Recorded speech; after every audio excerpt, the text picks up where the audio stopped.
Hello everyone, welcome to my channel. Please subscribe and hit the bell icon. Emmerdale needs to cut the dead wood in 2025 and give us more of one character. Emmerdale has fallen flat with me this year, and unless the ITV soap makes some serious changes in 2025, I won't keep watching. I've been an Emmerdale fan since childhood. I grew up watching the ITV Dales come to life in my living room, accompanied by my mum, who was an avid soap watcher. But this year, plenty of its storylines have fallen flat.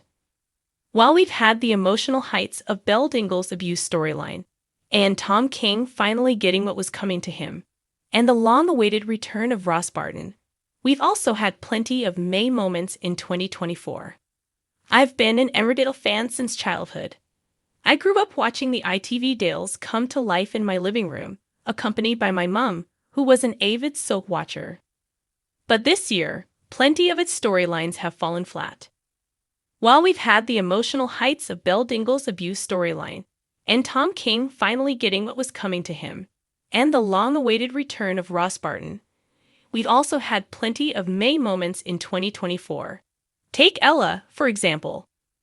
What could have been a truly interesting character, played by Coronation Street's formidable Paula Lane, flopped into a whining receptionist defined by her frankly bizarre obsession with Darlium. From playing Kylie Platt to playing a true child killer turned wallflower, it's no wonder Paula quit. Then you've got Moira's brain tumor storyline, which would be fine in itself, if Kane hadn't done the most out-of-character thing possible by cheating on her during her brain surgery.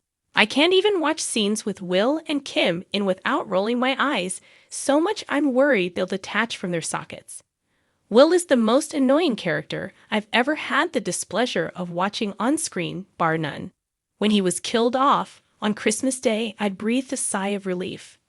So, Emmerdale writers, I'm looking at you to make some big changes for 2025. So many characters in Emmerdale at the moment are what could be classed as dead wood, contributing nothing to storylines or even making them worse. Will is my most obvious example. There's not a scene in Soapland where Will isn't moaning, groaning, or grumbling his way through lines, arguing with Kim or being outraged at something Dawn has said. Just axe him, please. Take Dawn too, while you're at it. It's not fair to Daisy Campbell, who has been axed from her role as Amelia Spencer due to there being nowhere to take her character.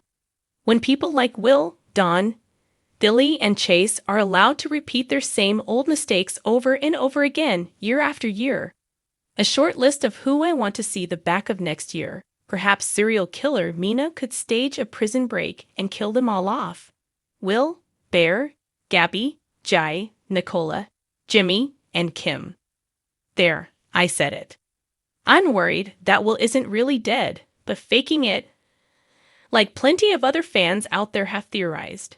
The last thing we need is him coming back for 2025. Let's be honest, it's what the fans want. I need Emmerdale bosses to try harder to convince Ryan Hawley to make his return as Robert Sutton. No other actor will do. Though I am starting to warm to Aaron's budding romance with his half-brother John, imagine the romantic tension we'd be treated to if Robert were to arrive, fresh out of prison, and find his husband with his long-lost sibling. Not to mention the places you could take Robert and Aaron in the future. I'd love to see them go on a Kane/Charity-inspired crime spree around the neighboring villages. No affairs in 2025. There are too many affairs in Soapland. They're easy to predict, too. Those first few flutters of tension when two unlikely characters get a bit too close. The focus on each other's mouths. The will they, won't they pull which drags on for way too long. So I'm putting my foot down. No affairs in 2025, please. Unless you're giving me a truly unexpected romance. Kane and Liam, perhaps. Rodney and Chas. Brenda and Marlon. Don't bother. Ruby Fox Milligan is a gift from the soap gods. Beth Cordingley knows how to play a lovable villain. And with the introduction of Ruby's family, including her terminally ill father, there's so much more to explore with her. From her feisty fights in the Woolpack to her support of Moira during her brain tumor hell, Ruby is multifaceted.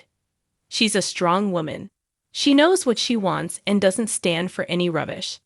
She's an angel, and I want to see much, much more of her next year.